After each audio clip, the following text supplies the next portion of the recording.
Hello दोस्तों। तो रात के बज रहे हैं 11:30। 11:30 बजने में अभी 5 मिनट है, जबकि 11:25 हो रहा है।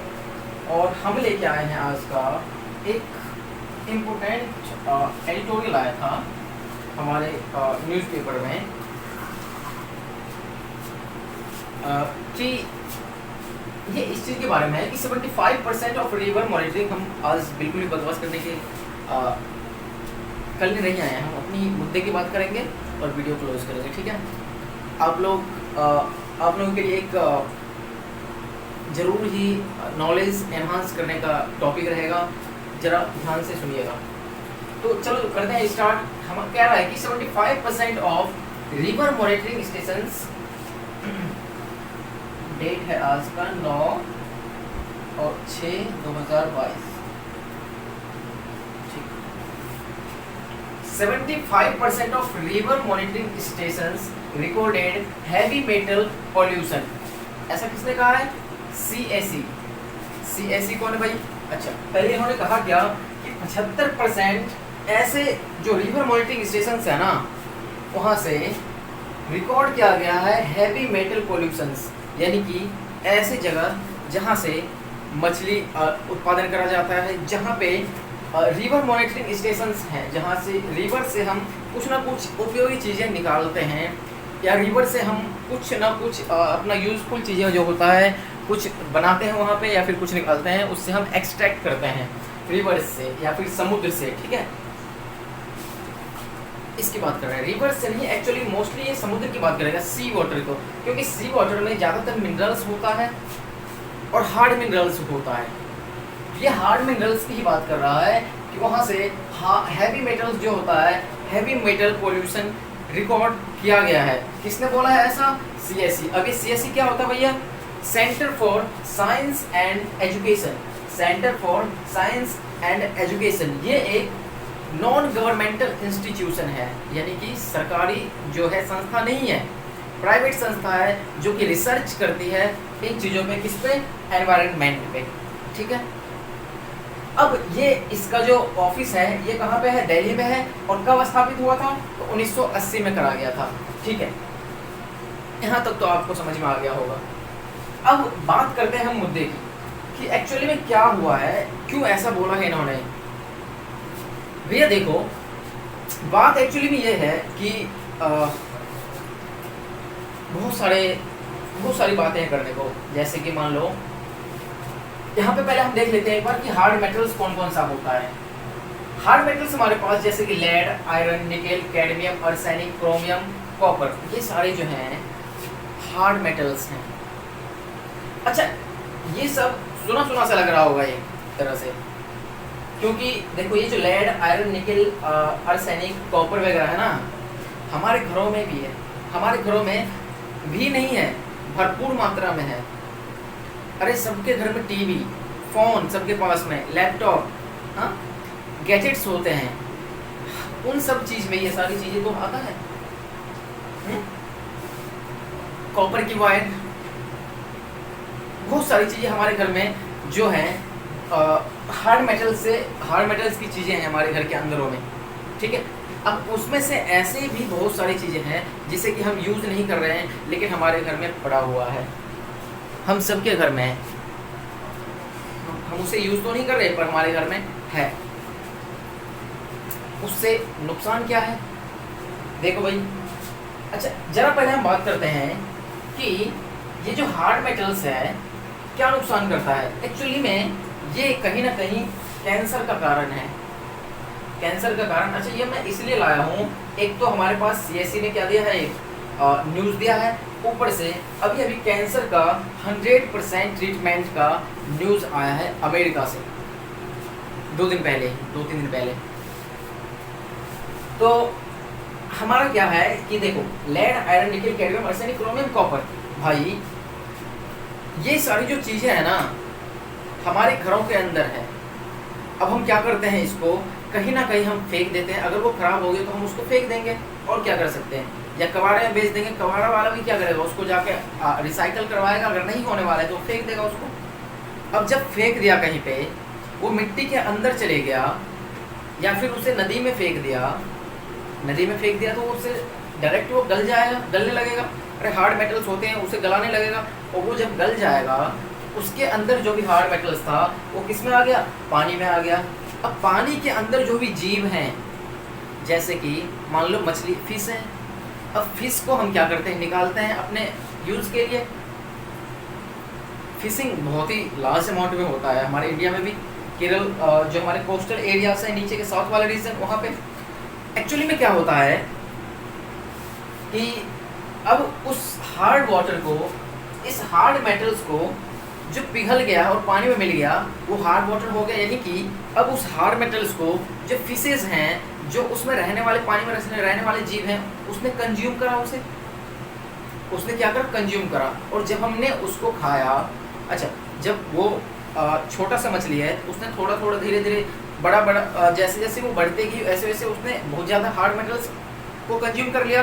और फिर जब हमने उसको कंज्यूम करा, जब हमने फिश को खाया, अच्छा हम फिश को खाते हैं, सोचते हैं कि ओमेगा 3 मिलेगा हमें। जिम वाले तो ओमेगा 3 की पिल्स लाते हैं, ओमेगा 3 की पिल्स आती है, गोली आती है।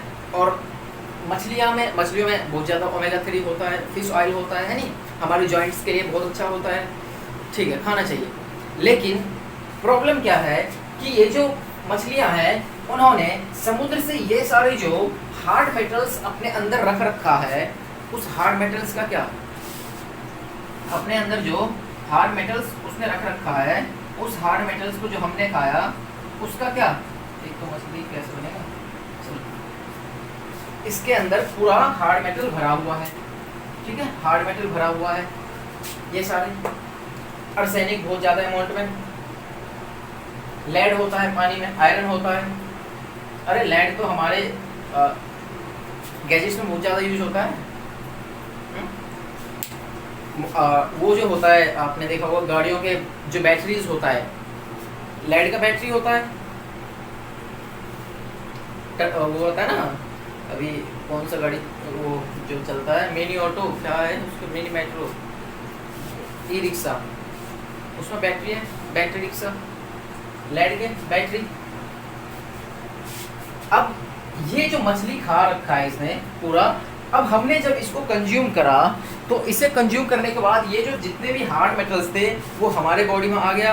और जब हमारे बॉडी में आ गया तो वो क्या करता है, एक कैंसर का कारण बन जाता है, कैंसर होने लगता है। क्या होता है, कैंसर, चलो बाद में बात करेंगे। अभी हम एक चीज़ और बात करते हैं कि अगर हम इसको समुद्र में फेंक दिया हमने, तो चलो ऐसे आ गया कि वहाँ के जो अंदर जीव जंतु रह रहे हैं समुद्र के अंदर, उन्होंने उसे कंज्यूम करा, उससे जब हमने कंज्यूम करा तो हमारे अंदर आ गया और कॉज हो गया बहुत सारी बीमारियों का, कैंसर जैसे बीमारियों का एक कारण बन गया।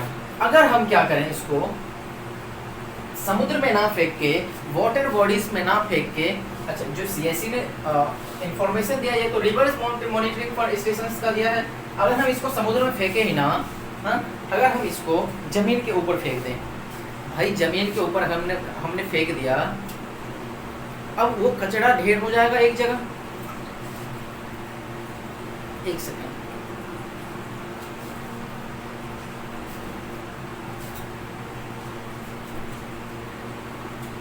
चल हाँ ठीक है। अब देखो, जब हमने जमीन के अंदर फेंक दिया उसको, जमीन के ऊपर फेंक दिया, या फिर मान लो उसमें मिट्टी डाल दिया। अच्छा कहीं कहीं पे क्या होता है, मान लो हमने क्या करा, उसको कूड़े वाले को दे दिया, कूड़ा वाला जो जाता है बहुत सारे कूड़े लेके वो एक जगह पे इकट्ठा कर देता कहीं ना कहीं। अब वो जो इकट्ठा हो गया, गवर्नमेंट क्या करती है उसका, कि मान लो जहाँ कहीं भी रोड बन रहा है ना, उस रोड में गवर्नमेंट ने सोचा कि चलो इस कूड़े को इसके अंदर, रोड के अंदर डाल के इसके ऊपर से प्लास्टर कर देंगे, ऊपर से रोड बनवा देंगे, चिकने बिल्कुल प्लास्टर मार के, बिल्कुल एकदम रोड़ी पत्थर मार के एकदम रोड बना देंगे अच्छे से, गया वो कूड़ा खत्म, कूड़ा यूज में आ गया। अच्छा लेकिन अगर जब बारिश हुई तो बारिश ने क्या करा, उस पानी को, जब बारिश का पानी उस कचरे तक गया, उस चार्जर तक गया, उस मोबाइल फ़ोन जो टूटा हुआ था उसके गैजेट्स तक गया, ऐसे एलिमेंट्स के पास गया जो कि इन सब मेटल से बना हुआ था, ऐसे मेटल के पास गया जो कि हार्ड मेटल से बना हुआ था। वो क्या हुआ, गलना स्टार्ट होगा। बारिश का पानी जब जाएगा तो और नमी की वजह से क्या होगा, गलना स्टार्ट होगा। टेम्परेचर हाई रहेगा तो क्या होगा, गलना स्टार्ट होगा, सड़ना गलना स्टार्ट होगा वो। और जब गलना स्टार्ट होगा तो उसके अंदर जितने भी हार्ड मेटल्स हैं वो मेटल्स कहाँ जाएगा, पानी के अंदर गया। जब पानी के अंदर गया मेटल्स, पानी के नीचे अंदर, यानी कि वाटर बॉडीज़ में। अब हम वाटर बॉडीज़ में गया वो, ठीक है, यानी कि जितने भी हार्ड मेटल्स थे वो कहाँ चले गया, पानी में चले गया। अब हम अपने घरों पे क्या करते हैं, पाइप डालते हैं पानी निकालने के लिए। प्लम्बर वाले को बुला के पाइप डलवाया, कहते हैं और अंदर डाल दो ताकि पानी की कमी ना हो, और उसे हमने निकलवाया। तो उसके थ्रू जो, तो दोस्तों क्या हुआ था कि मैंने वीडियो तो आगे बढ़ा दिया था, लेकिन अभी देखा मैंने जब जाके तो वीडियो कट गई थी। तो हम बात कर रहे थे, उसमें लास्ट में था कि हाँ, वाटर पंप से हम क्या करते हैं, पानी निकालते हैं, उसको हम कंज्यूम करते हैं और हमें क्या हो जाता है, बहुत सारी टाइप्स की बीमारी हो जाती है, क्योंकि हम क्या करते हैं, पानी के साथ में हार्ड मेटल्स को कंज्यूम कर रहे होते हैं एक्चुअली में। चलो, अब इस बीमारी से, जैसे आर्सेनिक का अमाउंट बहुत ज़्यादा हो, इन सबसे क्या होता है, कैंसर होता है। अब कैंसर क्या होता है, देखो मैंने बता दिया था एक्चुअली वीडियो में, फिर से वापस से बताता हूँ। देखो क्या होता है कि हमारे जो बॉडी पार्ट्स होते हैं ना, हमारे जो बॉडी के ऑर्गेनल्स होते हैं, वो प्रॉपर ग्रोथ नहीं कर पाता है। प्रॉपर ग्रोथ नहीं कर पाता है कहने का मतलब कि वो जहाँ से मन होता है उसका वहीं से ग्रोथ कर जाता है। जैसे कि अमीबा देखो ना, अदरक मान लो, अदरक जो होता है ना, जिंजर, ये जिंजर के जैसे एक तरह से ग्रोथ करने लगता है, यानी कि कहीं से भी ग्रोथ होने लगता है बॉडी पार्ट्स का, ठीक है। जैसे कि मान लो ये मेरा हाथ है और ये अपने शेप में नहीं रहेगा, अगर इस पर ट्यूमर हो गया तो ये कहीं से भी क्या हो सकता है, फूल जाएगा। मोस्टली किसी का पैर फूल जाता है, किसी का जो पेट होता है वो फूल जाता है नहीं। तो ये सारे लक्षण होते हैं किसके, कैंसर के। यानी कि जो बॉडी के ऑर्गेनल्स होते हैं वो प्रॉपर ग्रोथ नहीं होता है, कहीं से भी ग्रोथ होने लगता है, कहीं से ज़्यादा कहीं से कम ग्रोथ हो जाता है। तो यह ऐसे होता है हमारा कैंसर, ठीक है।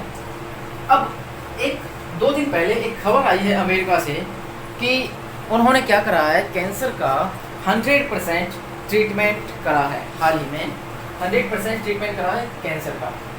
और उन्होंने जिस दवाई का यूज़ करा था, उस दवाई का नाम है डोस्टरलीमैब। डोस्टरलीमैब दवाई का उन्होंने यूज़ करा था। अब डोस्टरलीमैब का यूज़ करके उन्होंने क्या करा, जिस पेशेंट का को कैंसर हो रखा था, जिस पे उन्होंने ट्रायल करा था, उनका कैंसर 100% क्या हुआ, 100% ख़त्म कर दिया गया। 100% ख़त्म हो गया 6 महीने में। 6 महीने में 100% कैंसर को, 100% जो ट्यूमर था बॉडी के अंदर, 100% ट्यूमर को, 100% ट्यूमर को क्या कर दिया, ख़त्म कर दिया। किसने, ये डोस्टरलीमैब दवाई ने, डोस्टरलीमैब दवाई ने। अब ट्यूमर्स को 6 महीने में ख़त्म कर दिया गया।